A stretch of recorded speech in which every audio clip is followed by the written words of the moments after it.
A Gênese segundo o Espiritismo, capítulo 6, Uranografia Geral. Nota 29.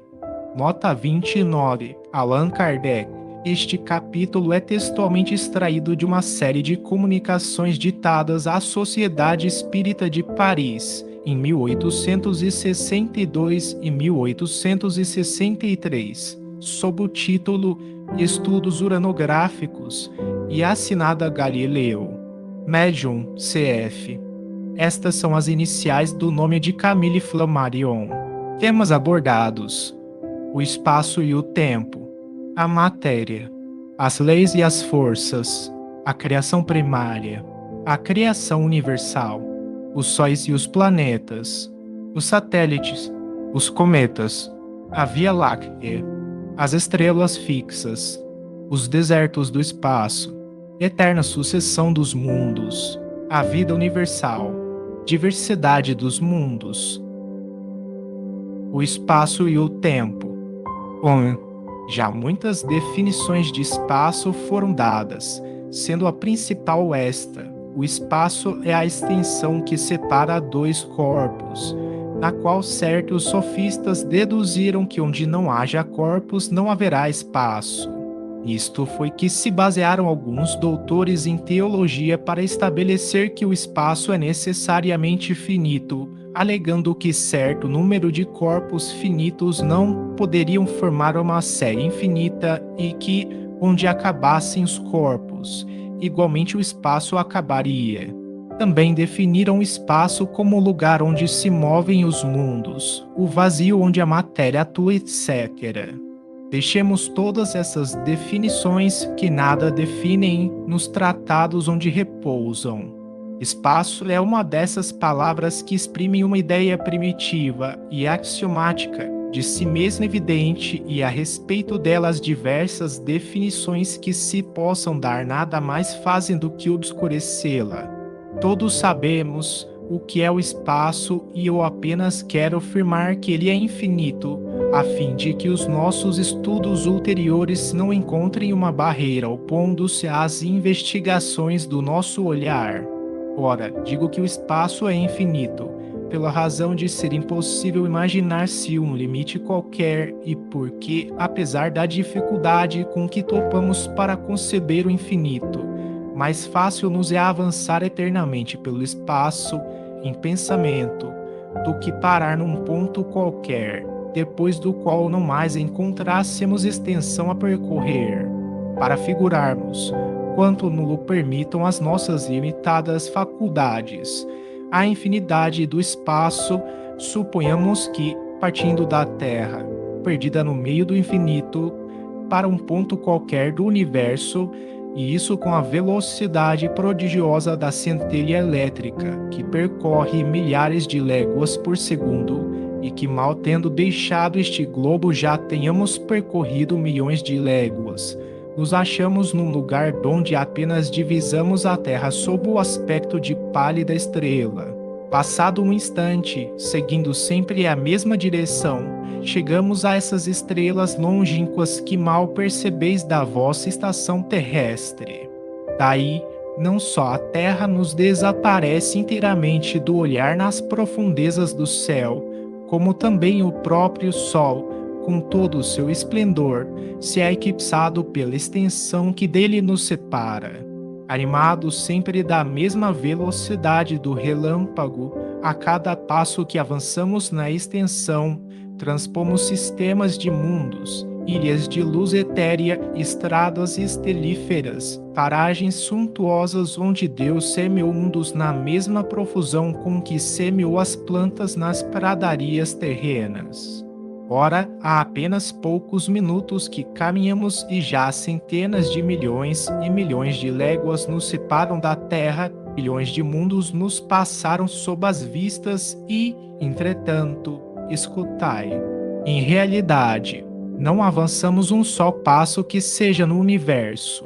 Se continuarmos durante anos, séculos, milhares de séculos, milhões de períodos 100 vezes seculares e sempre com a mesma velocidade do relâmpago, nenhum passo teremos avançado. qualquer que seja o lado para onde nos dirijamos e qualquer que seja o ponto para onde nos encaminhemos, a partir desse grãozinho invisível donde saímos e a que chamamos Terra. Eis aí o que é o espaço. 2. Como a palavra espaço, tempo é também um termo já por si mesmo definido. Ele se faz ideia mais exata relacionando-o com o todo infinito. O tempo é a sucessão das coisas. Está ligado à eternidade, do mesmo modo que as coisas estão ligadas ao infinito.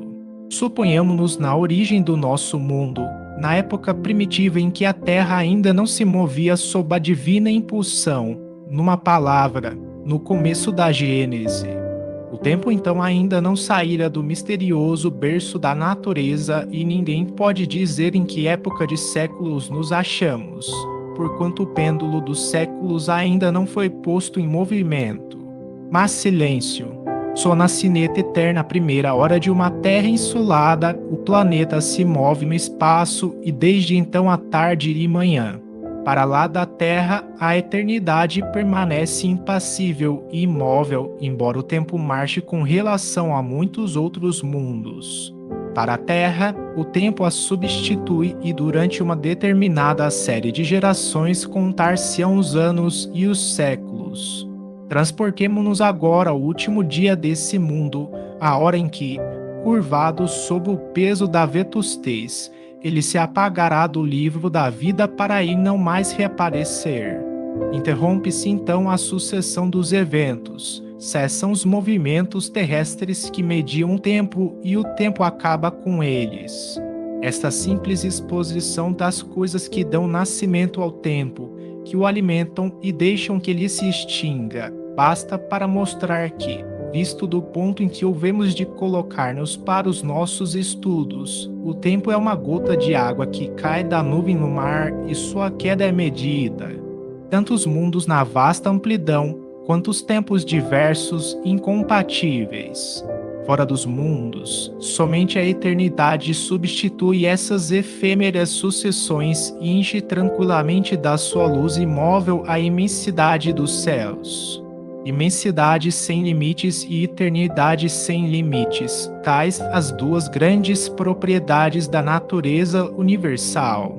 O olhar do observador que atravessa, sem jamais encontrar o que o detenha, as incomensuráveis distâncias do espaço, e o do geólogo que remonta além dos limites das idades, ou que desce às profundezas da eternidade de fauces escancaradas, em que ambos um dia se perderão, atuam em concordância, cada um na sua direção, para adquirir esta dupla noção do infinito, extensão e duração.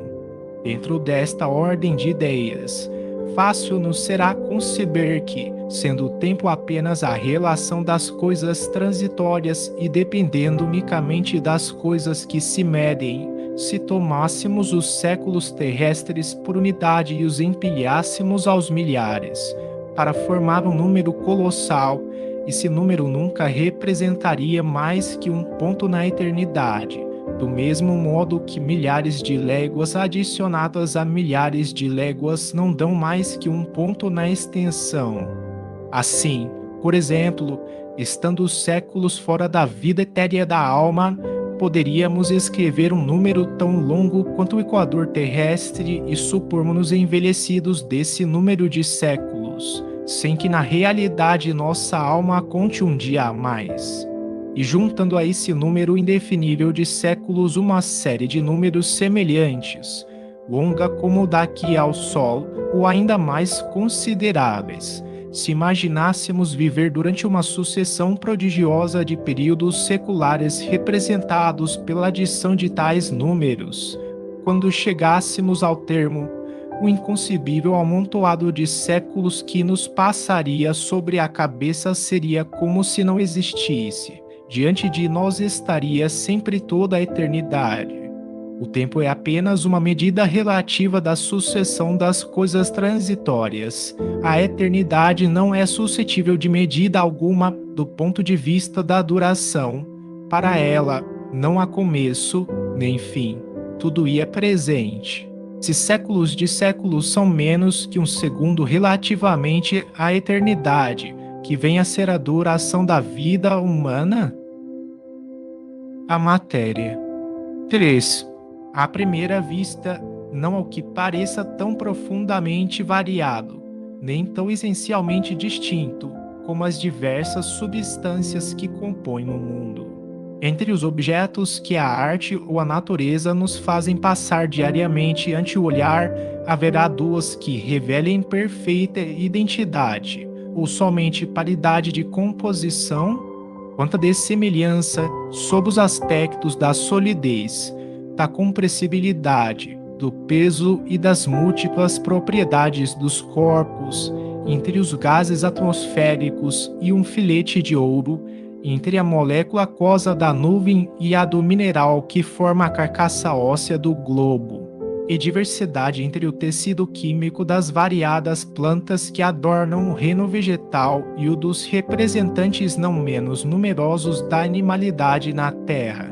Entretanto, podemos estabelecer como princípio absoluto que todas as substâncias conhecidas e desconhecidas, por mais dessemelhantes que pareçam, quer do ponto de vista da constituição íntima, quer pelo prisma de suas ações recíprocas, são, de fato, apenas modos diversos sob que a matéria se apresenta, variedades em que ela se transforma sob a direção das forças inumeráveis que a governam.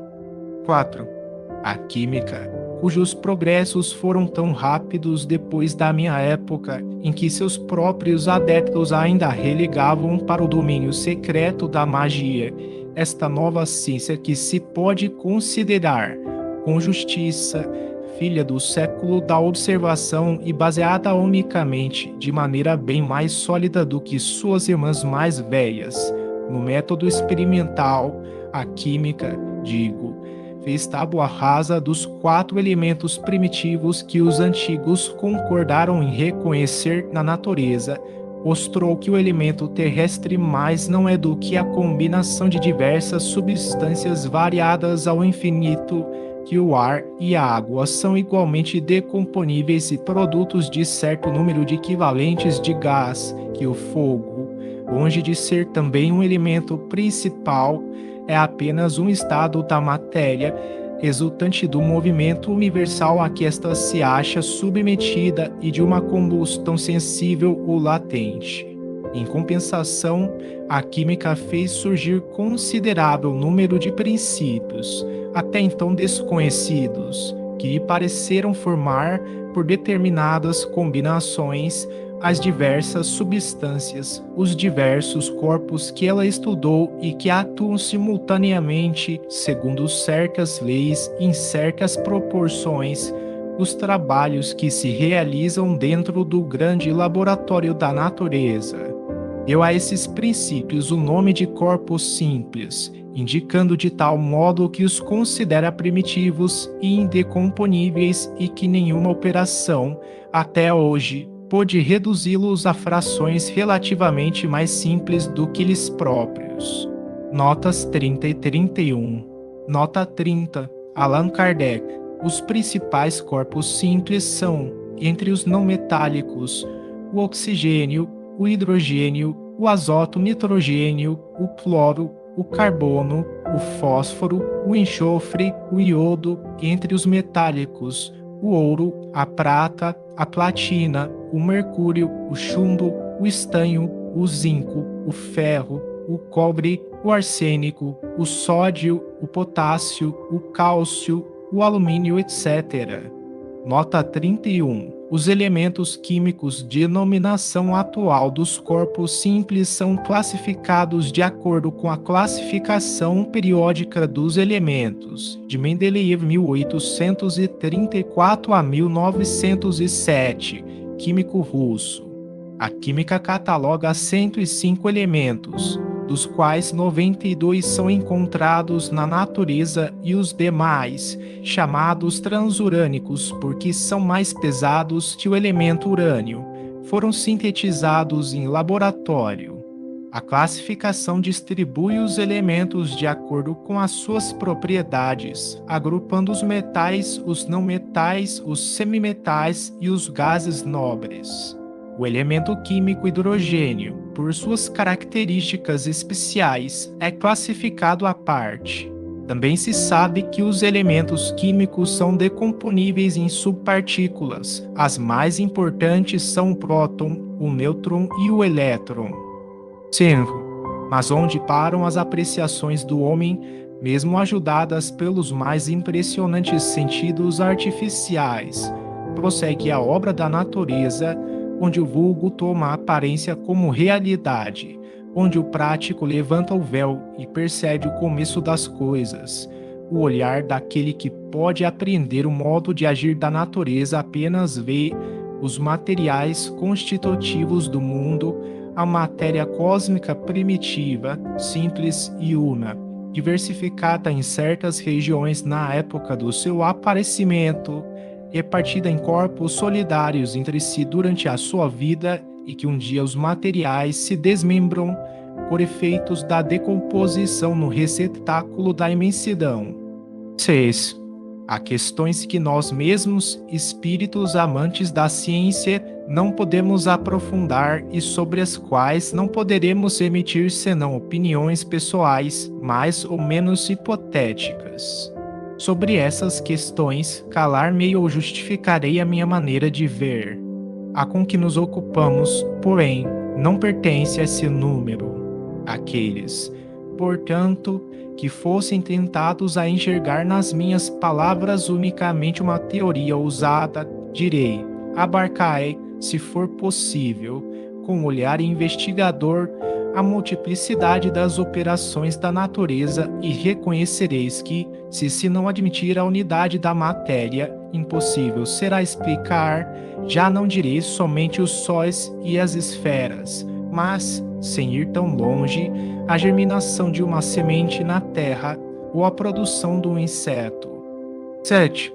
Se observa tão grande diversidade na matéria, é porque, sendo em número ilimitado as forças que hão presidido às suas transformações e as condições em que estas se produziram, também as várias combinações da matéria não podiam deixar de ser ilimitadas.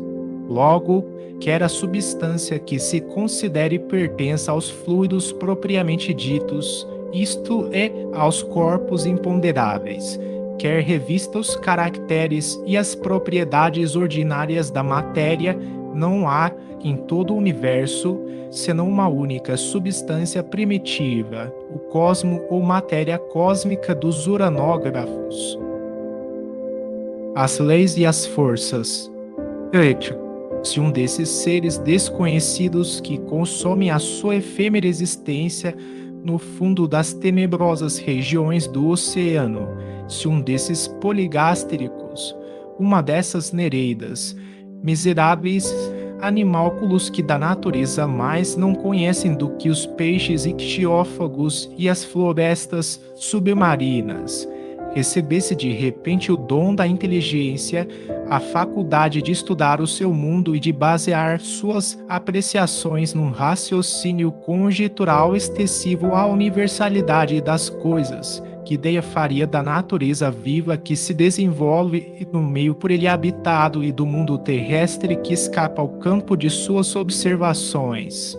Se, agora, por um efeito maravilhoso do seu novo poder, esse mesmo ser chegasse a se elevar acima das suas trevas eternas, à superfície do mar, não distante das margens opulentas de uma ilha de esplêndida vegetação, banhada pelo sol fecundante, dispensador de calor benéfico, que juízo faria ele então das suas antecipadas teorias sobre a criação universal, teoria que se apagaria logo diante de uma apreciação mais ampla, mas ainda relativamente tão incompleta quanto a primeira. Tal é, ó homens, a imagem da vossa ciência toda especulativa. Nota 32. Nota 32. Allan Kardec. Tal também a situação dos negadores do mundo dos espíritos, quando, após se haverem despojado do envoltório carnal, contemplam desdobrados às suas vistas os horizontes desse mundo. Compreendem, então, como eram as teorias com que pretendiam tudo explicar por meio exclusivamente da matéria. Contudo, esses horizontes ainda lhes ocultam mistérios que só posteriormente se desvendam à medida que, depurando-se, eles se elevam. Desde, porém, os seus primeiros momentos no outro mundo, vêm-se forçados a reconhecer a própria cegueira e quão longe estavam da verdade. 9. Vindo, pois, tratar aqui da questão das leis e das forças que regem no universo, eu, que apenas sou, como vós, um ser relativamente ignorante em face da ciência real, malgrado a aparente superioridade que, com relação aos meus irmãos da Terra, me advém da possibilidade de estudar problemas naturais que lhes são interditos na posição em que eles se encontram como habitantes da Terra. Trago por único objetivo dar-vos uma noção geral das leis universais, sem explicar pormenorizadamente o modo de ação e a natureza das forças especiais que lhes são dependentes. 10. Há um fluido etéreo que enche o espaço e penetra os corpos. Esse fluido é o éter ou matéria cósmica primitiva, geradora do mundo e dos seres. Ao éter são inerentes as forças que presidiram as metamorfoses da matéria às leis imutáveis e necessárias que regem o mundo.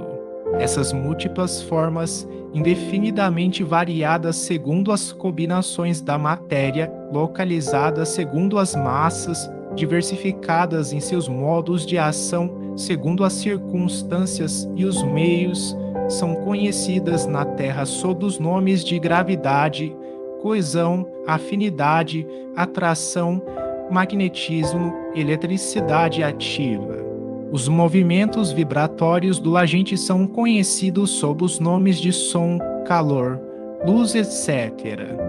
Em outros mundos, as formas se apresentam sob outros aspectos, revelam outros caracteres desconhecidos na Terra e, na imensa amplidão dos céus, forças em número indefinido se têm desenvolvido numa escala inimaginável, cuja grandeza tão incapazes somos de avaliar, como é o crustáceo, o fundo do oceano, para apreender a universalidade dos fenômenos terrestres.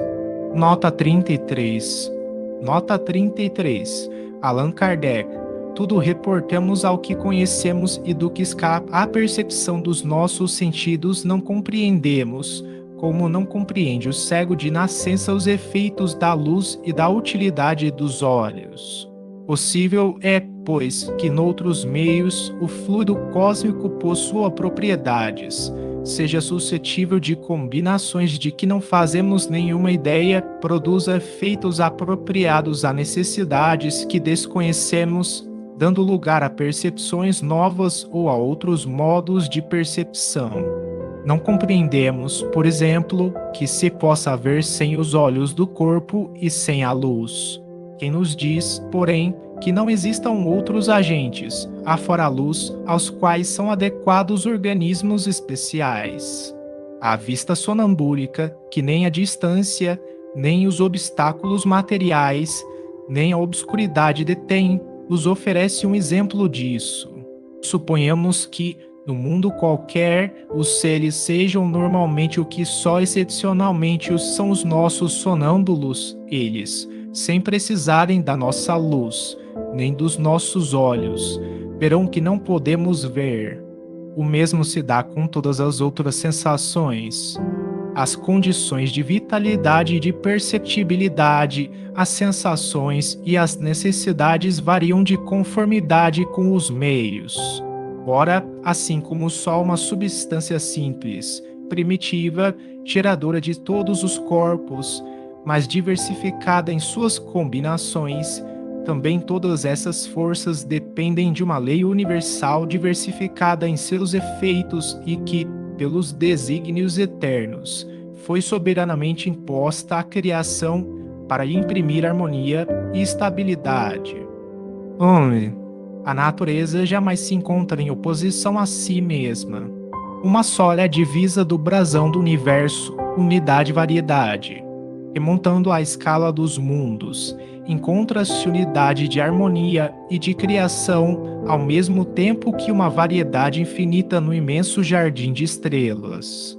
Percorrendo os degraus da vida, desde o último dos seres até Deus, patenteia-se a grande lei de continuidade. Considerando as forças em si mesmas, pode-se formar com elas uma série, cuja resultante, confundindo-se com a geratriz, é a lei universal. Não podeis apreciar esta lei em toda a sua extensão, por serem restritas e limitadas às forças que a representam no campo das vossas observações. Entretanto, a gravitação e a eletricidade podem ser consideradas como uma larga aplicação da lei primordial, que impele para lá dos céus. Todas essas forças são eternas. Explicaremos este termo e universais como a criação. Sendo inerentes ao fluido cósmico, elas atuam necessariamente em tudo e em toda parte, modificando suas ações pela simultaneidade ou pela sucessividade, predominando aqui, apagando-se ali, pujantes e ativas em certos pontos, latentes ou ocultas noutros, mas, afinal, preparando, dirigindo, conservando e destruindo os mundos em seus diversos períodos de vida, governando os maravilhosos trabalhos da natureza, onde quer que eles se executem, assegurando para sempre o eterno esplendor da criação. A criação primária. 12. Depois de termos considerado o universo sob os pontos de vista gerais da sua composição, das suas leis e das suas propriedades, podemos estender os nossos estudos ao modo de formação que deu origem aos mundos e aos seres. Desceremos, em seguida, à criação da Terra, em particular, e ao seu estado atual na universalidade das coisas, e daí, tomando esse globo por ponto de partida e por unidade relativa, procederemos aos nossos estudos planetários e siderais. 13.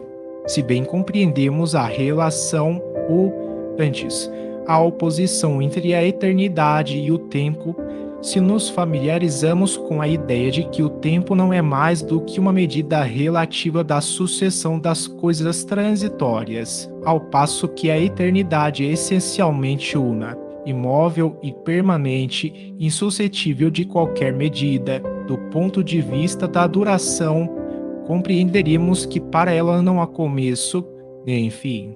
Do outro lado, se fazermos ideia exata, embora necessariamente muito fraca, da infinidade do poder divino, compreenderemos como é possível que o universo haja existido sempre e sempre exista. Desde que Deus existiu, suas perfeições eternas falaram. Antes que houvesse nascido os tempos, a eternidade incomensurável recebeu a palavra divina e fecundou o espaço eterno quanto ela. 14.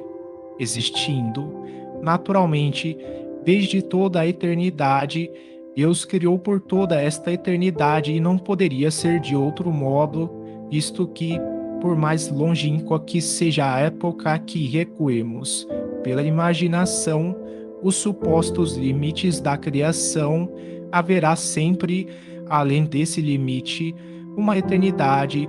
Ponderai bem esta ideia, uma eternidade durante a qual as divinas hipóstases, as volições infinitas teriam permanecido sepultadas em muda letargia inativa, infecunda, uma eternidade de morte aparente para o Pai eterno que dá a vida aos seres, de mutismo indiferente para o Verbo que os governa, de esterilidade fria e egoísta para o Espírito de amor e vivificação. Compreendamos melhor a grandeza da ação divina e a sua perpetuidade sob a mão do Ser Absoluto. Deus é o Sol dos seres, é a luz do mundo. Ora, a aparição do Sol dá instantaneamente nascimento a ondas de luz que se vão espalhando por todos os lados na extensão. Do mesmo modo, o universo nascido do Eterno remonta aos períodos inimagináveis do infinito de duração ao Fiat Lux, do início. 15. O começo absoluto das coisas remonta, pois, a Deus. As sucessivas aparições delas no domínio da existência constituem a ordem da criação perpétua. Imortal poderia dizer das magnificências desconhecidas e soberbamente veladas sob a noite das idades que se desdobraram nesses tempos antigos, em que nenhuma das maravilhas do universo atual existia, nessa época primitiva em que, tendo-se feito ouvir a voz do Senhor, os materiais que no futuro haviam de agregar-se por si mesmos e simetricamente para formar o templo da natureza, se encontraram de súbito no seio dos vácuos infinitos, quando aquela voz misteriosa, que toda criatura venera e estima como a de uma mãe, produziu notas harmoniosamente variadas, para irem vibrar juntas e modular o concerto dos céus imensos. O mundo, ao nascer, não foi estabelecido na sua virilidade e na sua plenitude de vida, não. O poder criador nunca se contradiz e, como todas as coisas, o universo nasceu criança. Revestido das leis mencionadas acima e da impulsão inicial inerente à sua formação mesma, a matéria cósmica primitiva fez que sucessivamente nascessem turbilhões, aglomerações desse fluido difuso, amontoados de matéria nebulosa que se cindiram por si próprios e se modificaram ao infinito para gerar, nas regiões incomensuráveis da amplidão, diversos centros de criações simultâneas ou sucessivas. Em virtude das forças que predominaram sobre um ou sobre outro deles e das circunstâncias ulteriores que presidiram aos seus desenvolvimentos, esses centros primitivos se tornaram focos de uma vida especial, uns menos disseminados no espaço e mais ricos em princípios e em forças atuantes. Começaram desde logo a sua particular vida astral, os outros, ocupando ilimitada extensão, cresceram com lentidão extrema ou de novo se dividiram em outros centros secundários. 16. Transportando-nos a alguns milhões de séculos somente, além da época atual, verificamos que a nossa Terra ainda não existe, que mesmo o nosso sistema solar ainda não começou as evoluções da vida planetária. Entretanto, já esplêndidos sóis iluminam o éter, já planetas habitados dão vida e existência a uma multidão de seres, nossos predecessores na carreira humana, que as produções opulentas de uma natureza desconhecida e os maravilhosos fenômenos do céu desdobram, sob outros olhares, os quadros da imensa criação. Que digo? Já deixaram de existir esplendores que outrora fizeram palpitar o coração de outros mortais, sob o pensamento da potência infinita. E nós, pobres seres pequeninos, que viemos após uma eternidade de vida, nós nos cremos contemporâneos da criação. Ainda uma vez, compreendamos melhor a natureza. Saibamos que atrás de nós, como à nossa frente, está a eternidade, que o espaço é teatro de inimaginável sucessão e simultaneidade de criações. Tais nebulosas, que mal percebemos nos mais longínquos pontos do céu, são aglomerados de sóis em vias de formação. Tais outras são vias lácteas de mundos habitados, outras, finalmente, sedes de catástrofes e de deperecimento. Saibamos que, assim como estamos colocados no meio de uma infinidade de mundos, também estamos no meio de uma dupla infinidade de durações anteriores e ulteriores, que a criação universal não se acha restrita a nós, que não nos é lícito aplicar essa expressão à formação isolada do nosso pequenino globo. A criação universal. 17. Após haver remontado, tanto quanto permitia nossa fraqueza, em direção à fonte oculta donde dimanam os mundos, como de um rio las gotas de água, consideremos a marcha das criações sucessivas e dos seus desenvolvimentos seriais. A matéria cósmica primitiva continha os elementos materiais, fluídicos e vitais de todos os universos que estadeiam suas magnificências diante da eternidade. Ela é a mãe fecunda de todas as coisas, a primeira avó e, sobretudo, a eterna geratriz. Absolutamente não desapareceu essa substância donde provém as esferas siderais.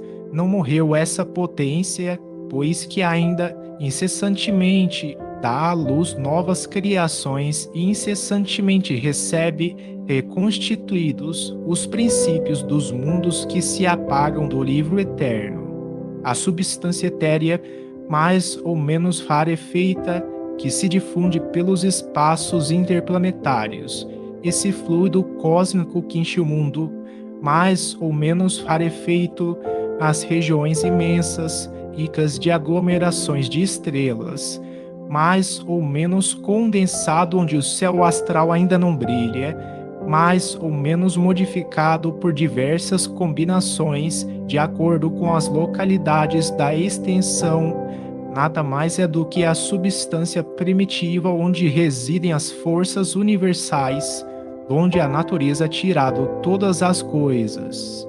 Nota 34. Nota 34, Allan Kardec. Se perguntasseis qual o princípio dessas forças e como pode esse princípio estar na substância mesma que o produz, responderíamos que a mecânica numerosos exemplos nos oferece desse fato.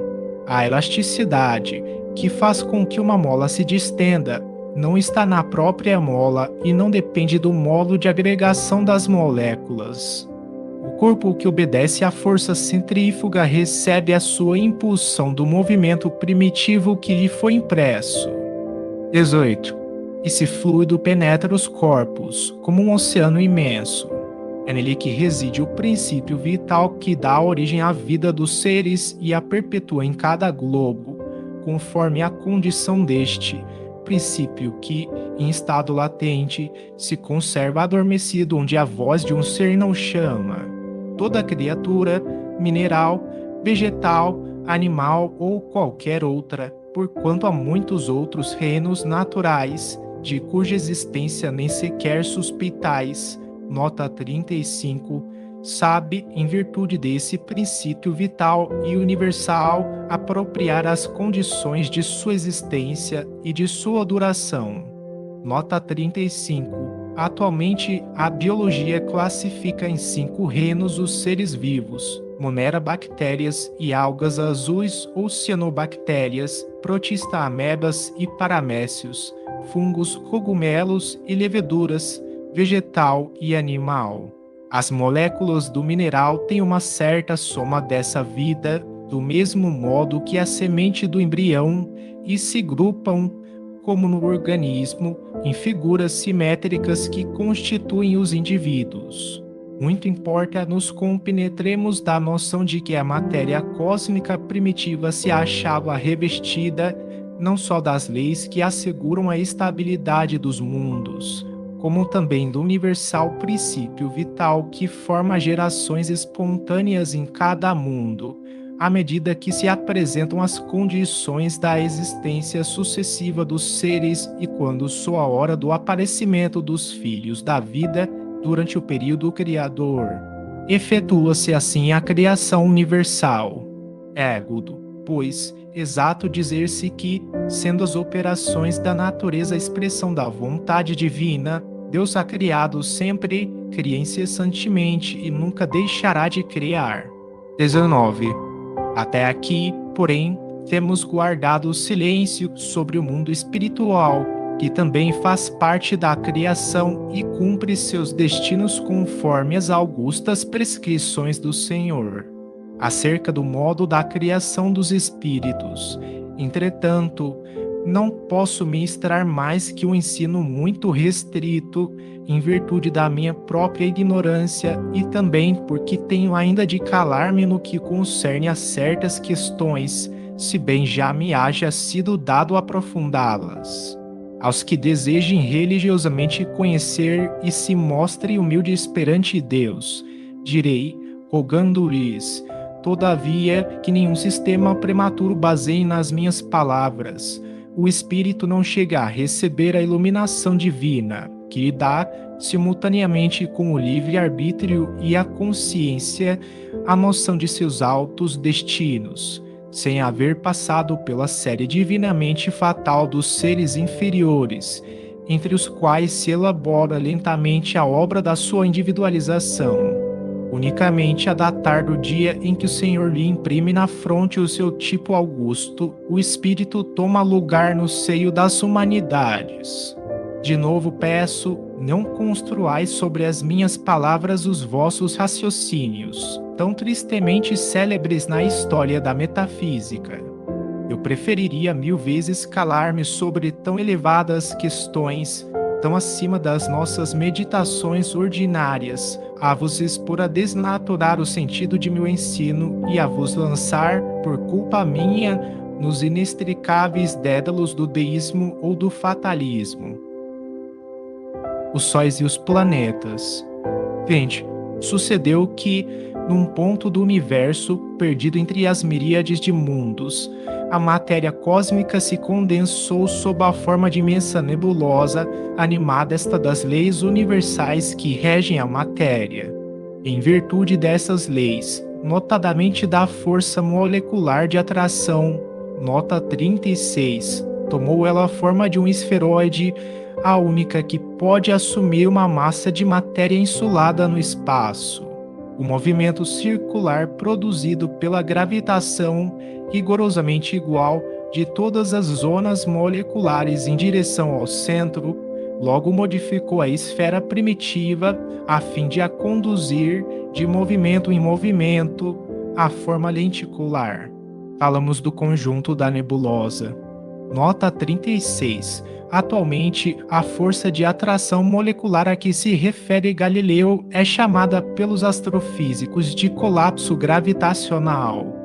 21. Novas forças surgiram em consequência desse movimento de rotação, a força centrípeta e a força centrífuga, a primeira tendendo a reunir todas as partes no centro, tendendo a segunda a afastá-las dele.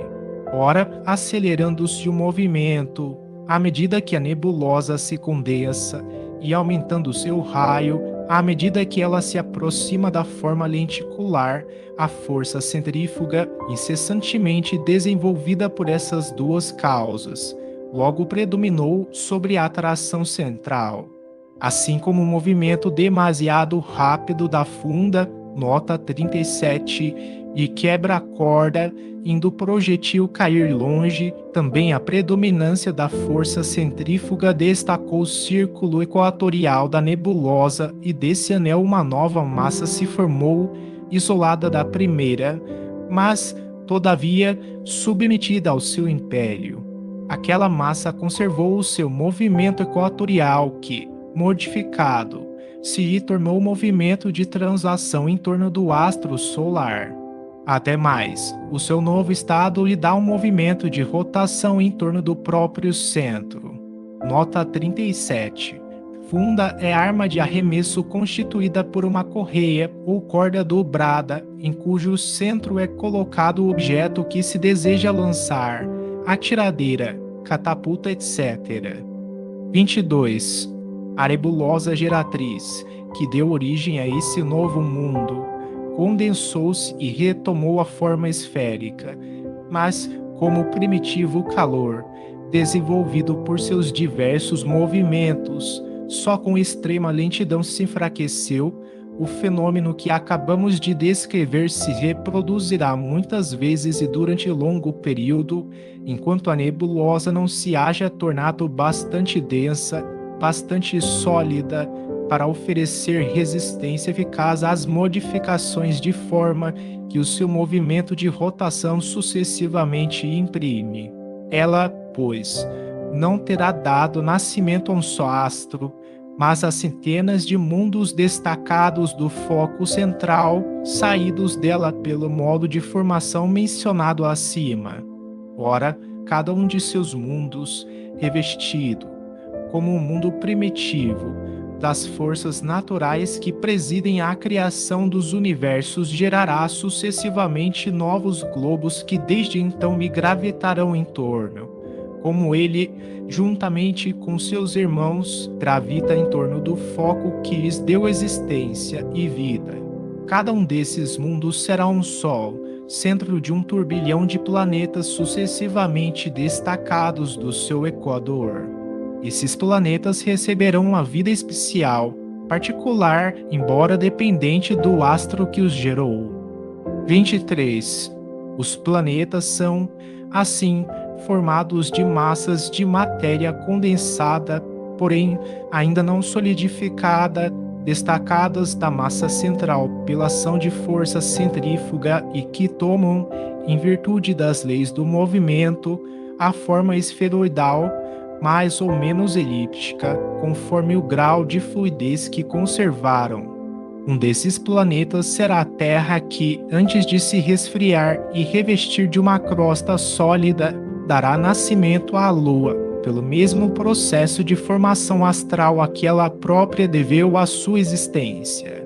A Terra, doravante inscrita no livro da vida, berço de criaturas cuja fraqueza as asas da divina providência protege, nova corda colocada na harpa infinita e que, no lugar que ocupa, tem de vibrar no concerto universal dos mundos.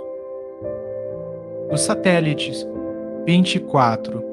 Antes que as massas planetárias houvessem atingido um grau de resfriamento bastante a lhes operar a solidificação, massas menores, verdadeiros glóbulos líquidos, se desprenderam de algumas no plano equatorial, plano em que é maior a força centrífuga e, por efeito das mesmas leis, adquiriram um movimento de translação em torno do planeta que as gerou, como sucedeu a estes com relação ao astro central que lhes deu origem.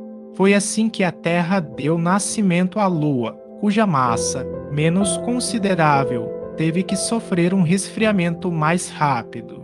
Ora, as leis e as forças que presidiram ao fato de ela se destacar do equador terreno e o seu movimento de translação no mesmo plano agiram de tal sorte que esse mundo, em vez de revestir a forma esferoidal, tomou a de um globo ovoide, isto é, a forma alongada de um ovo, com o centro de gravidade fixado na parte inferior. 25. As condições em que se efetuou a desagregação da Lua pouco lhe permitiram afastar-se da Terra e a constrangeram a conservar-se perpetuamente suspensa no seu firmamento, como uma figura ovoide, cujas partes mais pesadas formaram a face inferior voltada para a Terra e as partes menos densas lhe constituíram um vértice, se com essa palavra se designar a face que, do lado oposto à Terra, se eleva para o céu. É o que faz que esse astro nos apresente sempre a mesma face. Para melhor compreender-se o seu estado geológico, pode-lhe ser comparado a um globo de cortiça, tendo formada de chumbo a face voltada para a Terra. Daí, duas naturezas essencialmente distintas na superfície do mundo lunar, uma sem qualquer analogia com o nosso, porquanto lhe são desconhecidos os corpos fluidos e etéreos, a outra leve relativamente à Terra, pois que todas as substâncias menos densas se encaminharam para esse hemisfério.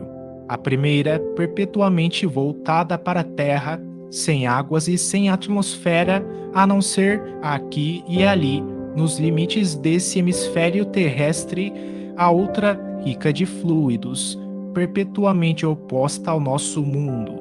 Notas 38 e 39. Nota 38. Allan Kardec.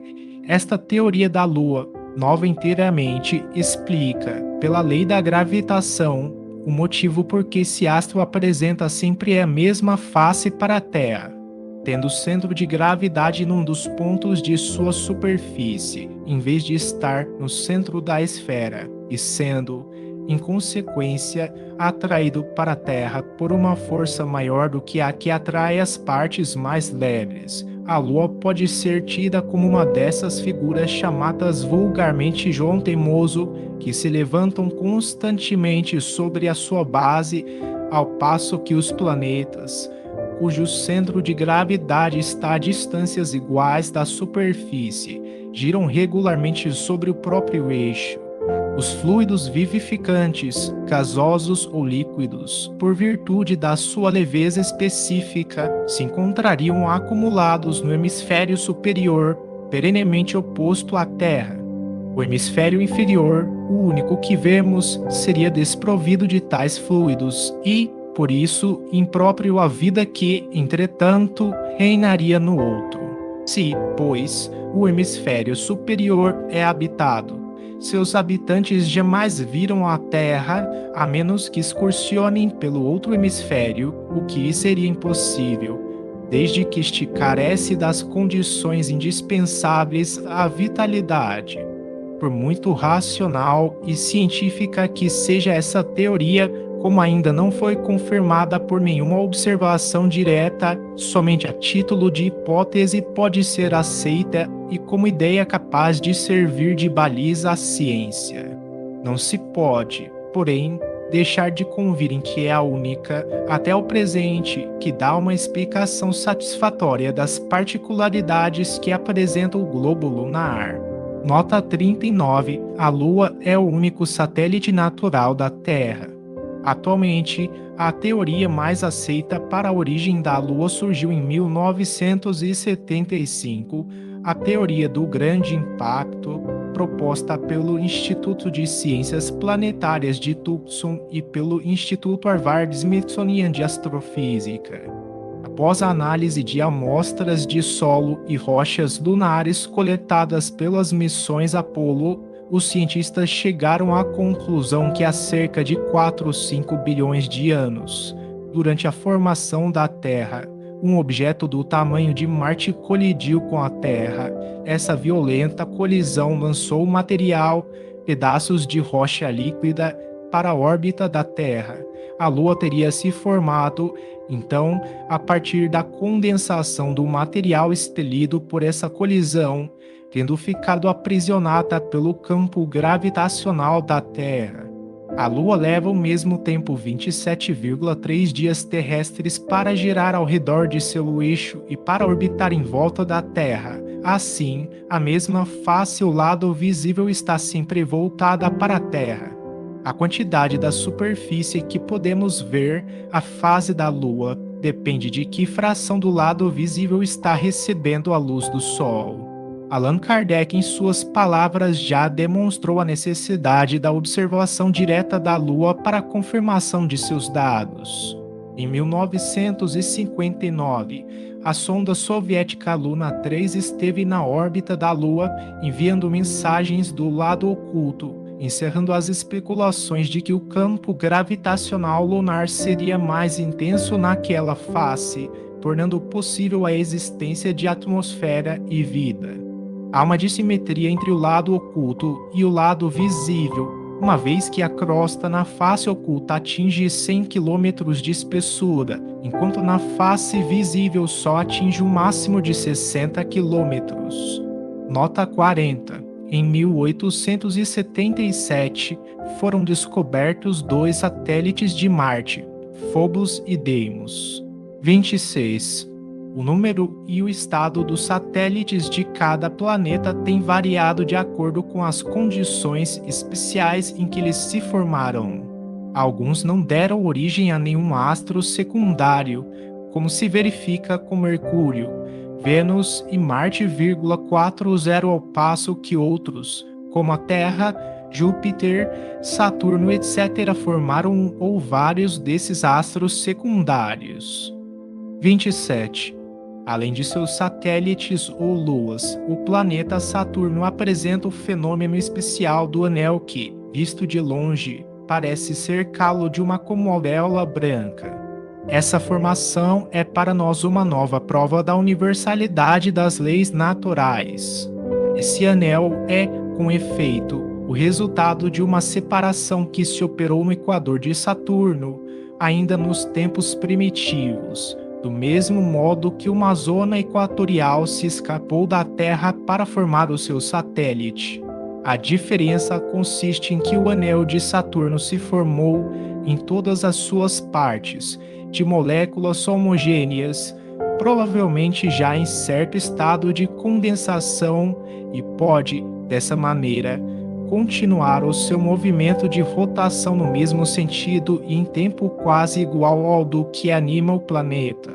Se um dos pontos desse anel houvesse ficado mais denso do que outro, uma ou muitas aglomerações de substâncias se teriam subitamente operado e Saturno contaria muitos satélites a mais. Desde a época da sua formação, esse anel se solidificou do mesmo modo que os outros corpos planetários. Os cometas. 28. Astros errantes. Ainda mais do que os planetas que conservaram a denominação etimológica, os cometas serão os guias que nos ajudarão a transpor os limites do sistema a que pertence a Terra e nos levarão às regiões longínquas da extensão sideral. Mas, antes de explorarmos os domínios celestes, com o auxílio desses viajantes do universo, seremos a conhecer, tanto quanto possível, a natureza intrínseca deles e o papel que lhes cabe na economia planetária. 29. Alguns hão visto, nesses astros dotados de cabeleira, nota 41, mundos nascentes, a elaborarem o primitivo caos em que se acham as condições de vida e de existência que tocam em partilhar as terras habitadas. Outros imaginaram que esses corpos extraordinários eram mundos em estado de destruição e, para muitos, a singular aparência que tem foi motivo de apreciações errôneas acerca da natureza deles. Isso a tal ponto que não houve, inclusive na astrologia judiciária, quem não os considerasse como pressagiadores de desgraças enviados por desígnios providenciais à terra espantada e tremente. Nota 41. Nuvem luminosa de gás e poeira de aparência tênue e brumosa que envolve o núcleo de um astro, coma. 30. A lei de variedade se aplica em tão larga escala nos trabalhos da natureza que admirajam os naturalistas, os astrônomos e os filósofos fabricado tantos sistemas para assimilar os cometas aos astros planetários e para somente verem neles astros em graus mais ou menos adiantados de desenvolvimento ou de caducidade. Entretanto, os quadros da natureza deveriam bastar amplamente para afastar o observador da preocupação de perquirir relações inexistentes e deixar aos cometas o papel modesto, porém útil, de astros errantes, que servem de desbravadores dos impérios solares. Porque os corpos celestes de que tratamos são coisa muito diversa dos corpos planetários, não tem por destinação, como estes, servir de habitação a humanidades. Eles vão sucessivamente de sóis em sóis, enriquecendo-se, às vezes, pelo caminho de fragmentos planetários reduzidos ao estado de vapor, buscar os seus centros, os princípios vivificantes e renovadores que derramam sobre os mundos terrestres. Capítulo 9, item 12. 31. Se, quando um desses astros se aproxima do nosso pequenino globo para lhe atravessar a órbita e voltar ao seu apogeu, nota 42, situado a uma distância incomensurável do Sol, o acompanhássemos pelo pensamento para visitar com ele as regiões siderais, transporíamos a prodigiosa extensão de matéria etérea que separa das estrelas mais próximas o Sol e, observando os movimentos combinados desse astro, que se suporia desgarrado no deserto infinito, ainda ali encontraríamos uma prova eloquente da universalidade das leis da natureza, que atuam a distâncias que a mais ativa imaginação mal pode conceber. N.OTA 42, posição orbital apresentada por um satélite terrestre à Lua ou satélite artificial quando, em sua revolução, se encontra mais afastado da Terra. Aí, a forma elíptica toma a forma parabólica e a marcha se torna tão lenta que o cometa não chega a percorrer mais que alguns metros, no mesmo em que no seu perigeu, nota 43, percorria muitos milhares de léguas. Talvez um Sol mais poderoso, mais importante do que aquele que o cometa acaba de deixar, exerça sobre esse cometa uma atração preponderante e o receba na categoria de seus súditos. Então, na vossa pequenina terra, em vão as crianças admiradas e aguardarão o retorno, que haviam predito, baseando-se em observações incompletas. Nesse caso, nós, que pelo pensamento acompanhamos a essas regiões desconhecidas o cometa errante, depararemos com uma nação nova que os olhares terrenos não podem encontrar, inimaginável para os espíritos que habitam a terra, inconcebível mesmo para suas mentes, porquanto ela será teatro de inexploradas maravilhas. Chegamos ao mundo astral, nesse mundo deslumbrante dos vastos sóis que irradiam pelo espaço infinito e que são as flores brilhantes do magnífico jardim da criação. Lá chegados, apenas saberemos o que é a Terra. Nota 43, ponto da órbita de um astro ou satélite em torno da Terra, no qual ele se encontra mais próximo de nosso planeta. A Via Láctea. 32.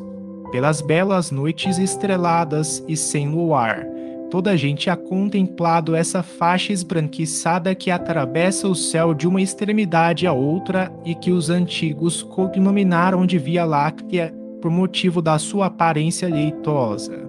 Esse clarão difuso olho do telescópio tem longamente explorado nos modernos tempos essa estrada de poeira de ouro. Esse regato de leite da mitologia antiga se transformou num vasto campo de desconhecidas maravilhas.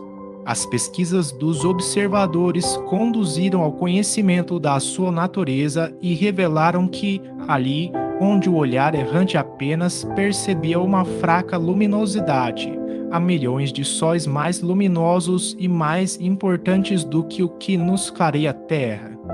33. Com efeito, a Via Láctea é uma campina semeada de flores solares e planetárias que brilham em toda a sua enorme extensão. O nosso Sol e todos os corpos que o acompanham fazem parte desse conjunto de globos radiosos que formam a Via Láctea. Malgrado, porém, as suas proporções gigantescas relativamente à Terra e à grandeza do seu império, ele, o Sol, ocupa inapreciável lugar em tão vasta criação. Podem contar-se por uma trintena de milhões os sóis que, à sua semelhança, gravitam nessa imensa região, afastados uns dos outros de mais de 100.000 vezes o raio da órbita terrestre. Nota 44. Nota 44, Allan Kardec, mais de 3 trilhões e 400 bilhões de léguas. 34. Por esse cálculo aproximativo se pode julgar da extensão de tal região sideral e da relação que existe entre o nosso sistema planetário e a universalidade dos sistemas que o ocupam.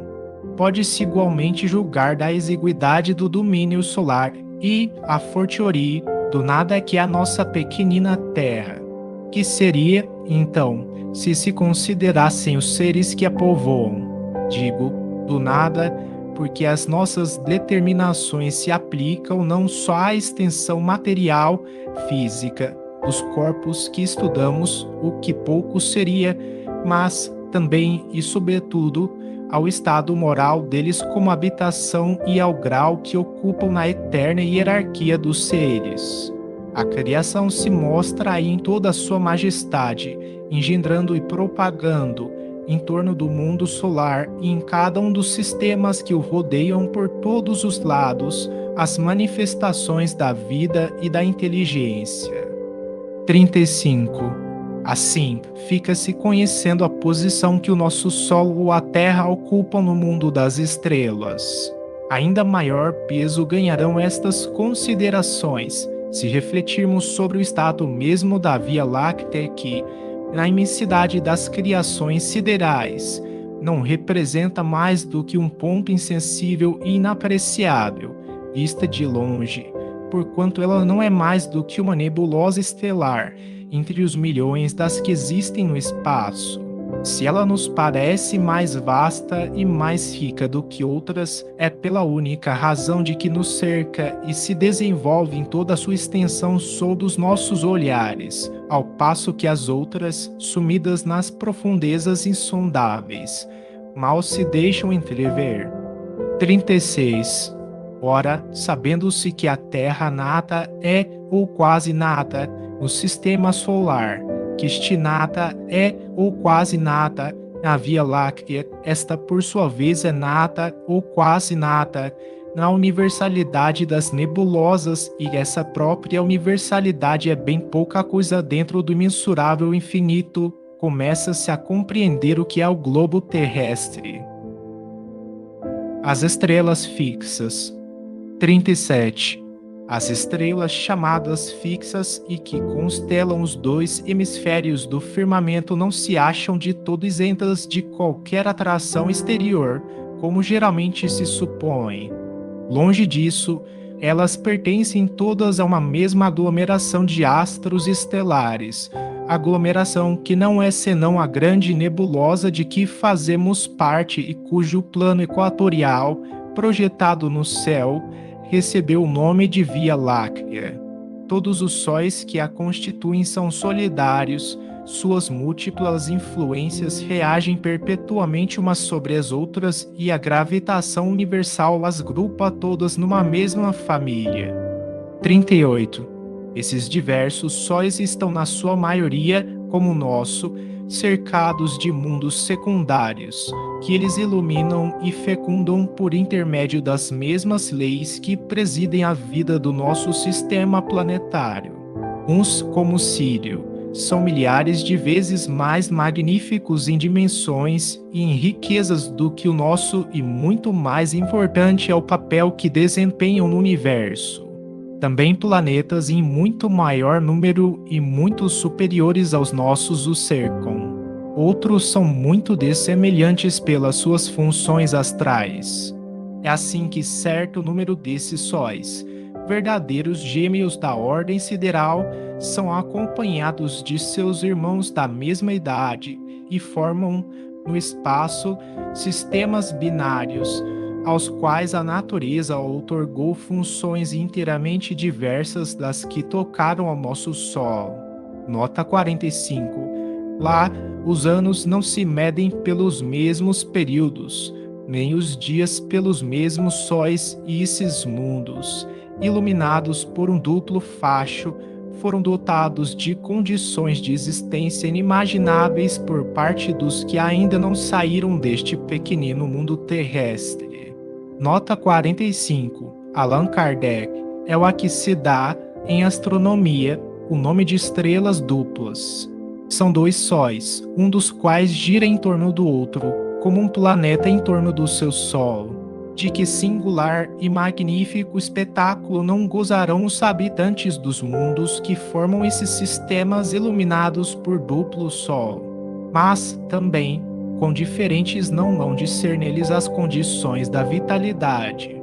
Outros astros, sem cortejo, privados de planetas, receberam os melhores elementos de habitabilidade concedidos a alguns. Na sua imensidade, as leis da natureza se diversificam e, se a unidade é a grande expressão do universo, a variedade infinita é igualmente seu eterno atributo. 39. Malgrado o prodigioso número dessas estrelas e de seus sistemas, malgrado as distâncias incomensuráveis que as separam, Elas pertencem todas à mesma nebulosa estelar que os olhos dos mais possantes telescópios mal conseguem atravessar e que as concepções da mais ousada imaginação apenas logram alcançar.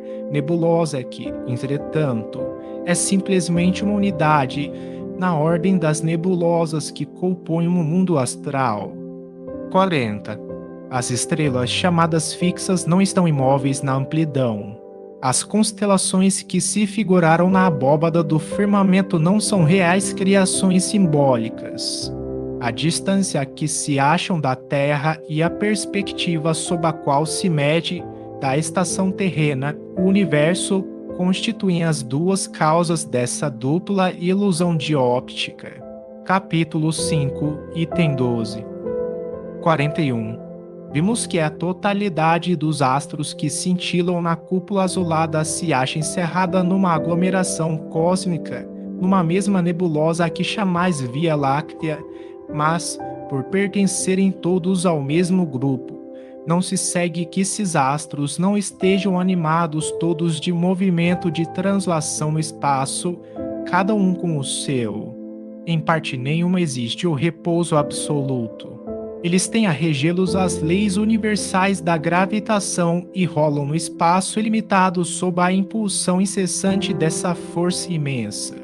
Rolam não segundo roteiros traçados pelo acaso, mas segundo órbitas fechadas, cujo centro um astro superior ocupa.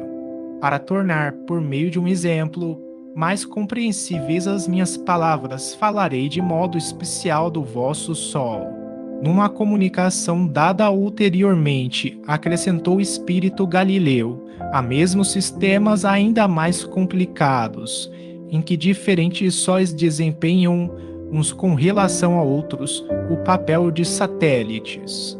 Produzem-se então maravilhosos efeitos de luz para os habitantes dos globos que tais sóis iluminam, tanto mais quanto, sem embargo da aparente proximidade em que se encontram uns dos outros, podem mundos habitados circular entre eles e receber alternativamente as ondas de luz diversamente coloridas, e a reunião delas recompõe a luz branca. 42. Sabe-se, em consequência de modernas observações, que ele não é fixo, nem central, como se acreditava nos primeiros tempos da nova astronomia que avança pelo espaço, arrastando consigo seu vasto sistema de planetas, de satélites e de cometas. Ora, não é fortuita esta marcha e ele não vai, errando pelos vácuos infinitos, transear seus filhos e seus súditos, longe das regiões que estão assinadas. Não, sua órbita é determinada e, em concorrência com outros sóis da mesma ordem e rodeados todos de certo número de terras habitadas, ele gravita em torno de um sol central. Seu movimento de gravitação, como o dos sóis seus irmãos, é inapreciável a observações anuais, porque somente grande número de períodos seculares seriam suficientes para marcar um desses anos astrais. 43. O Sol central, de que acabamos de falar, também é um globo secundário relativamente a outro, ainda mais importante, ao derredor daquele ele perpetua uma marcha lenta e compassada na companhia de outros sóis da mesma ordem.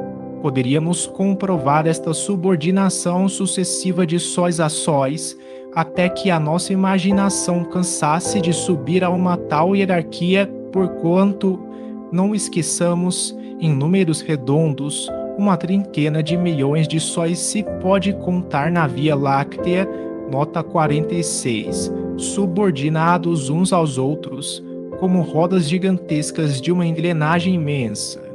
Nota 46. Atualmente, a ciência atribui à Via Láctea uma assombrosa quantidade de estrelas, que varia de 200 a 400 bilhões de sóis. 44. E esses astros, em números incontáveis, vivem vida solidária. Assim como na economia do vosso mundinho terrestre, nada se acha isolado, também nada o está no universo incomensurável.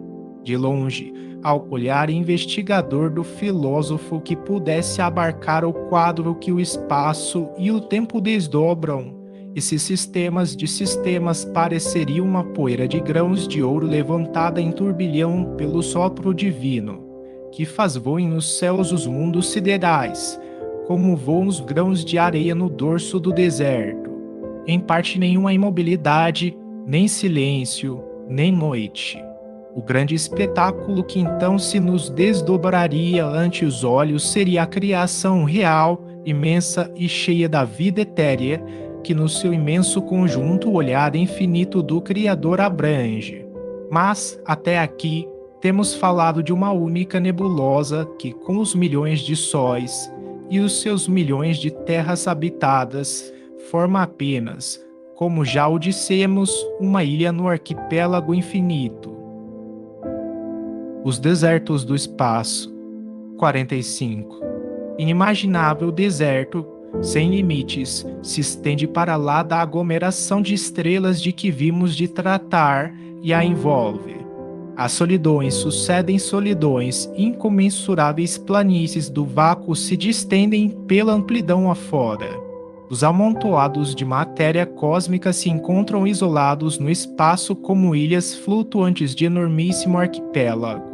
Se quisermos, de alguma forma, apreciar a distância enorme que separa o aglomerado de estrelas, de que fazemos parte, dos outros aglomerados mais próximos, precisamos saber que essas ilhas estelares se encontram disseminadas e raras no vastíssimo oceano dos céus, e que a extensão que as separa umas das outras é incomparavelmente maior do que as que lhes medem as respectivas dimensões.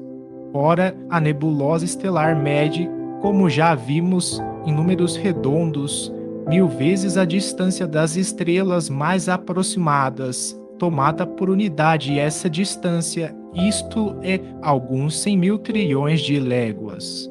Nota 47. A distância que existe entre elas, sendo muito mais vasta, não poderia ser expressa por números acessíveis à compreensão do nosso espírito. Só a imaginação, em suas concepções mais altas, é capaz de transpor tão prodigiosa imensidade, essas solidões mudas e baldas de toda aparência de vida e de encarar, de certa maneira, a ideia dessa infinidade relativa. Nota 47. Cada légua corresponde a 6 quilômetros. Sendo assim, em números atuais, teríamos 600.000 trilhões de quilômetros. 46. Todavia, o deserto celeste, que envolve o nosso universo sideral e que parece estender-se como os afastados confins do nosso mundo astral, é abrangido pela visão e o poder infinito do Altíssimo que, além desses céus dos nossos céus, desenvolveu a trama da sua criação ilimitada. 47. Além de tão vastas solidões, com efeito, rebrilham mundos em sua magnificência, tanto quanto nas regiões acessíveis às investigações humanas. Para lá desses desertos, vagam, no éter límpido e esplêndidos oásis, que sem cessar renovam as cenas admiráveis da existência e da vida. Sucedem-se lá os agregados longínquos de substância cósmica, que o profundo olhar do telescópio percebe através das regiões transparentes do nosso céu e a que dás o nome de nebulosas irresolúveis, as quais vos parecem ligeiras nuvens de poeira branca, perdidas num ponto desconhecido do espaço etéreo.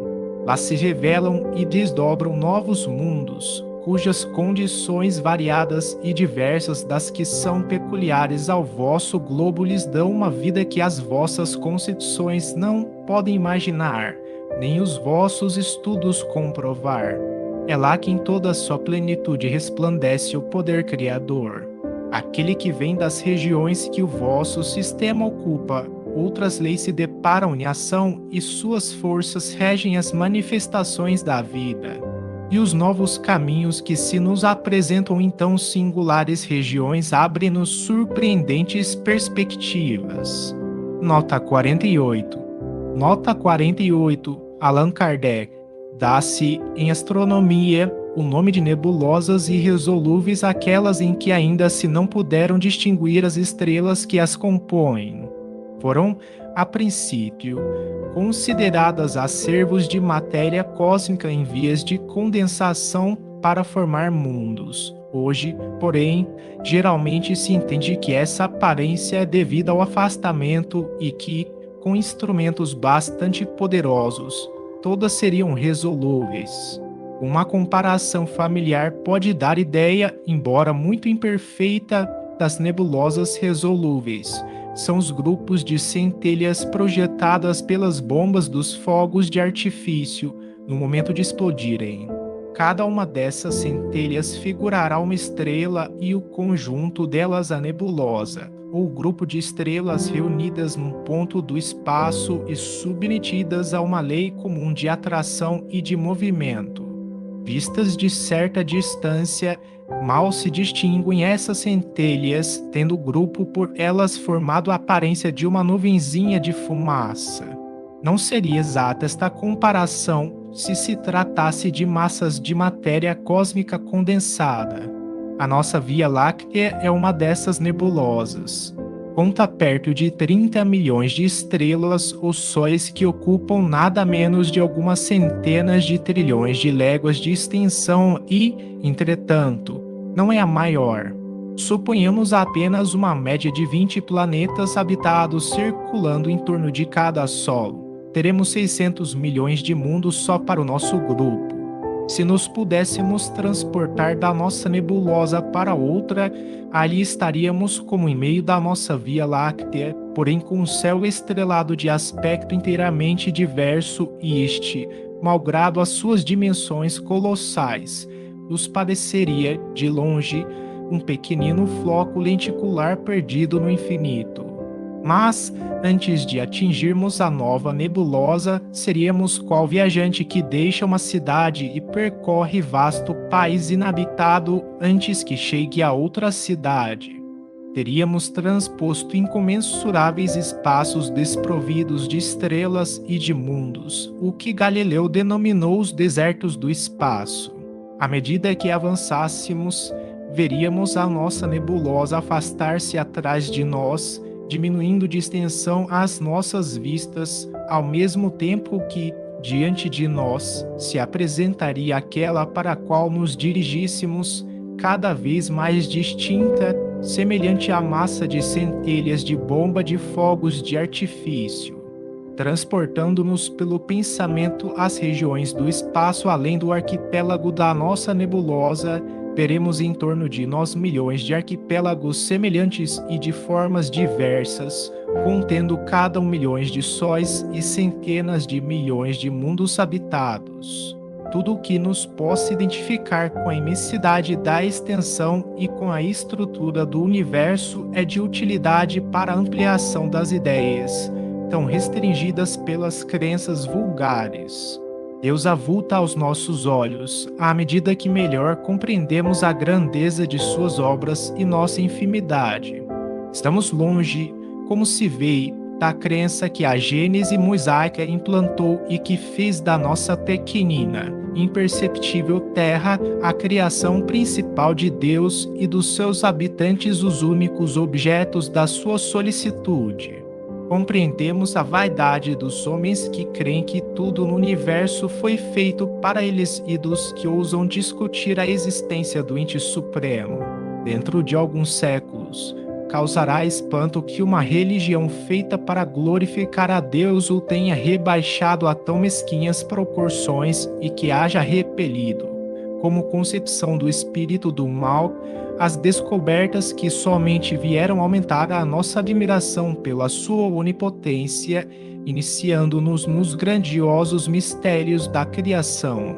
Ainda maior será o espanto, quando souberem que essas descobertas foram repelidas porque emancipariam o espírito dos homens e tirariam a preponderância dos que se diziam representantes de Deus na terra. eterna sucessão dos mundos. 48. Vimos que uma única lei, primordial e geral, foi outorgada ao universo para lhe assegurar eternamente a estabilidade e que essa lei geral nos é perceptível aos sentidos por muitas ações particulares que nomeamos forças diretrizes da natureza. Vamos agora mostrar que a harmonia do mundo inteiro, considerada sob o duplo aspecto da eternidade e do espaço, é garantida por essa lei suprema. 49. Com efeito, se remontarmos à origem primária das primitivas aglomerações da substância cósmica, notaremos que, sob o império dessa lei, a matéria sofre as transformações necessárias que levam do germe ao fruto maduro e que, sob a impulsão das diversas forças nascidas dessa lei, ela percorre a escala das revoluções periódicas.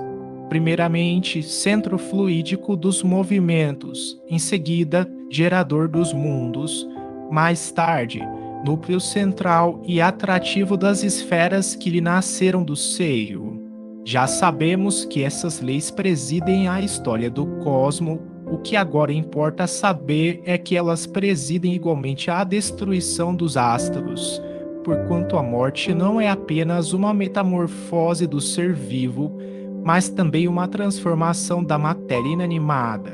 Se é exato dizer-se, em sentido literal, que a vida só é acessível à foice da morte, não menos exato é dizer-se que para a substância é de toda necessidade de sofrer as transformações inerentes à sua constituição. 50. Temos aqui um mundo que, desde o primitivo berço, percorreu toda a extensão dos anos que a sua organização especial lhe permitia percorrer. Extinguiu-se o foco interior da existência, seus elementos perderam a virtude inicial, os fenômenos da natureza que reclamavam para se produzirem a presença e a ação das forças outorgadas a esse mundo, já não mais podem produzir-se, porque a alavanca da atividade delas já não dispõe do ponto de apoio que lhe era indispensável. Ora, dar-se-á que essa terra extinta e sem vida vai continuar a gravitar nos espaços celestes, sem uma finalidade, e passar como cinza inútil pelo turbilhão dos céus? Dar-se-á a permanência inscrita no livro da vida universal quando já se tornou letra morta e vazia de sentido? Não. As mesmas leis que a elevaram acima do caos tenebroso e que a galardoaram com os esplendores da vida, as mesmas forças que a governaram durante os séculos da sua adolescência, que lhe firmaram os primeiros passos na existência e que a conduziram à idade madura e à velhice, vão também presidir à desagregação de seus elementos constitutivos, a fim de os restituir ao laboratório onde a potência criadora aura incessantemente as condições da estabilidade geral. Esses elementos vão retornar à massa comum do éter para se assimilarem a outros corpos ou para regenerarem outros sóis. E a morte não será um acontecimento inútil, nem para a terra que consideramos, nem para as suas irmãs.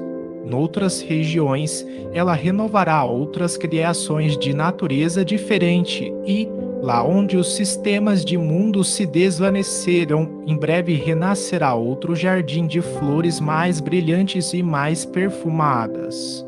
51. Desse modo, a eternidade real e efetiva do universo se acha garantida pelas mesmas leis que dirigem as operações do tempo. Desse modo, mundos sucedem a mundos, sóis a sóis, sem que o imenso mecanismo dos vastos céus jamais seja atingido nas suas gigantescas molas. Onde os vossos olhos admiram esplêndidas estrelas na abóbada da noite, onde o vosso espírito contempla irradiações magníficas que resplandecem nos espaços distantes, de há muito o dedo da morte extinguiu esses esplendores, de há muito o vazio sucedeu a esses deslumbramentos e já recebem mesmo novas criações ainda desconhecidas. A distância imensa a que se encontram esses astros, por efeito da qual a luz que nos enviam gasta milhares de anos a chegar até nós, faz com que somente hoje recebamos os raios que eles nos enviaram longo tempo antes da criação da Terra e com que ainda os admiremos durante milhares de anos após a sua desaparição real. Nota 49. Nota 49. Allan Kardec. Aqui um efeito do tempo que a luz gasta para atravessar o espaço. Sendo de 70.000 léguas por segundo a sua velocidade, ela nos chega do Sol em 8 minutos e 13 segundos. Daí resulta que, se um fenômeno se passa na superfície do Sol, não percebemos senão 8 minutos mais tarde e, pela mesma razão, ainda o veremos 8 minutos depois da sua cessação. Se, em virtude do seu afastamento, a luz de uma estrela consome 1000 anos para nos chegar, só 1000 anos depois da sua formação veremos essa estrela. Veja-se, para explicação e descrição completa desse fenômeno, a Revista Espírita de março e maio de 1867, resenha de Lumen por Flammarion. E são 6.000 anos da humanidade histórica, diante dos períodos seculares, segundos em vossos séculos, que são as vossas observações astronômicas, diante do estado absoluto do mundo, a sombra eclipsada pelo Sol. 52. Logo, reconheçamos, aqui como nos nossos outros estudos, que a Terra e o homem são nada em confronto com o que existe e que as mais colossais operações do nosso pensamento ainda se estendem apenas sobre um campo imperceptível, diante da imensidade e da eternidade de um universo que nunca terá fim. E, quando esses períodos da nossa imortalidade nos houverem passado sobre as cabeças, quando a história atual da Terra nos aparecer qual sombra vaporosa no fundo da nossa lembrança, quando, durante séculos incontáveis, houvermos habitado esses diversos degraus da nossa hierarquia cosmológica, quando os mais longínquos domínios das idades futuras tiverem sido por nós perlustrados em inúmeras peregrinações, teremos diante de nós a sucessão ilimitada dos mundos e por perspectiva a eternidade imóvel. A vida universal. 53. Essa imortalidade das almas, tendo por base o sistema do mundo físico, pareceu imaginária a certos pensadores prevenidos, qualificaram-na ironicamente de imortalidade viajora e não compreenderam que só ela é verdadeira ante o espetáculo da criação. Entretanto, pode se tornar compreensível toda a sua grandeza, quase diríamos, toda a sua perfeição. 54.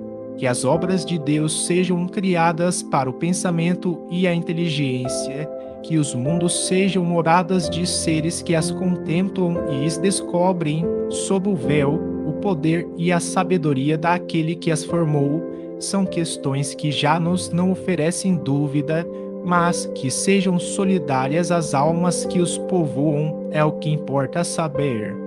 55. Como efeito, a inteligência humana encontra dificuldade em considerar esses globos radiosos que cintilam na amplidão como simples massas de matéria inerte e sem vida. Custa-lhe a pensar que não haja, nessas regiões distantes, magníficos crepúsculos e noites esplendorosas, sóis fecundos e dias transbordantes de luz, vales e montanhas, onde as produções múltiplas da natureza desenvolvam toda a sua luxuriante pompa. Custa-lhe a imaginar, digo, que o espetáculo divino em que a alma pode retemperar-se como em sua própria vida, seja baldo da existência e carente de qualquer ser pensante que o possa conhecer. 56. Mas a essa ideia eminentemente justa da criação, faz-se mistério acrescentar a da humanidade solidária, e é nisso que consiste o mistério da eternidade futura. Uma mesma família humana foi criada na universalidade dos mundos e os laços de uma fraternidade que ainda não sabeis apreciar foram postos a esses mundos. Se os astros que se harmonizam em seus vastos sistemas são habitados por inteligências, não são por seres desconhecidos uns dos outros, mas, ao contrário, por seres que trazem marcado na fronte o mesmo destino, que se hão de encontrar temporariamente segundo suas funções de vida e suas mútuas simpatias.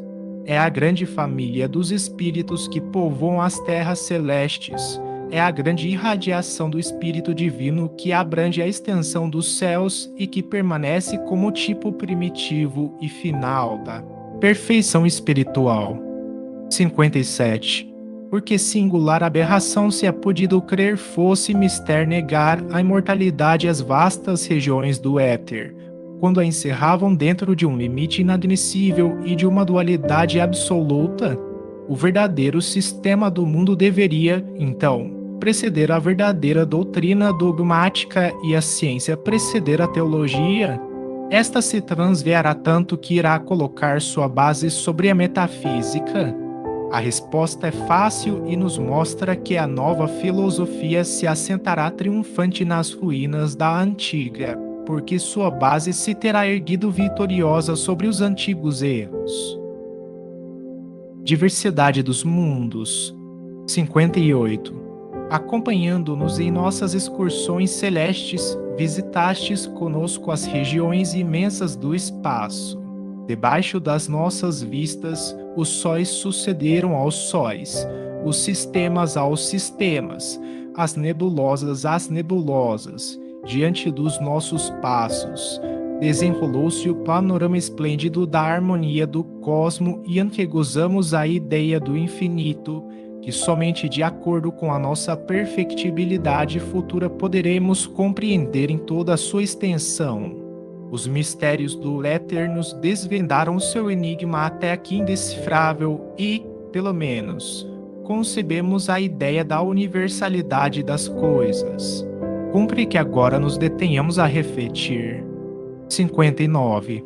É belo, sem dúvida, haver reconhecido quanto é ínfima a terra e medíocre a sua importância na hierarquia dos mundos. É belo haver abatido a presunção humana, que nos é tão cara, e nos termos humilhado ante a grandeza absoluta. Ainda mais belo, no entanto, será que interpretemos em sentido moral o espetáculo de que fomos testemunhas.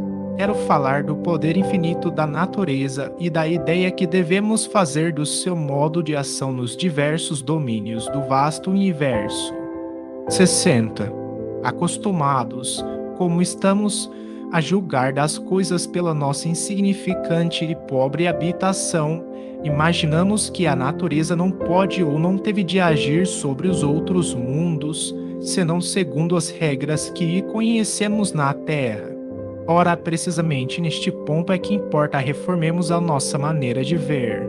Lançai por um instante o olhar sobre uma região qualquer do vosso globo e sobre uma das produções da vossa natureza.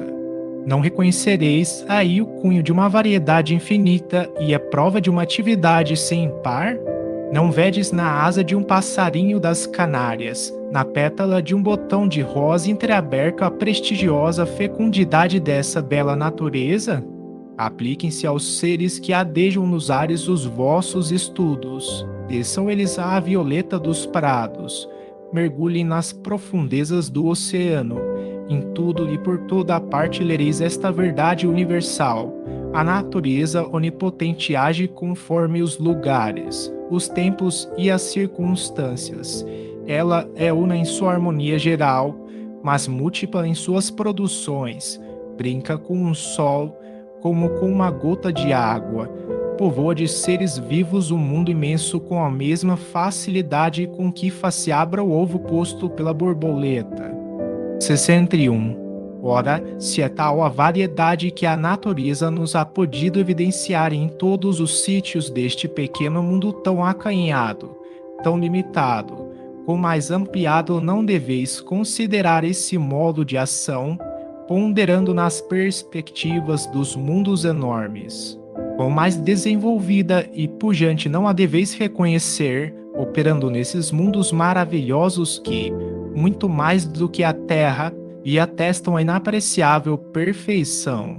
Não vejais, pois, em torno de cada um dos sóis do espaço, apenas sistemas planetários semelhantes ao vosso sistema planetário. Não vejais, nesses planetas desconhecidos, apenas os 3 reinos que se estadeiam ao vosso derredor. Pensai, ao contrário, que, assim como nenhum rosto de homem se assemelha a outro rosto em todo o gênero humano, também uma portentosa diversidade inimaginável se acha espalhada pelas moradas eternas que vogam no seio dos espaços. Do fato de que a vossa natureza animada começa no zoófito para terminar no homem, de que a atmosfera alimenta a vida terrestre, de que o elemento líquido a renova incessantemente, de que as vossas estações fazem se sucedam nessa vida os fenômenos que as distinguem, não concluais que os milhões e milhões de terras que rolam pela amplidão sejam semelhantes à que habitais. Longe disso, aquelas diferem de acordo com as diversas condições que lhes foram prescritas e de acordo com o papel que a cada uma coube no cenário do mundo. São pedrarias variegadas de um imenso mosaico, as diversificadas flores de admirável parque,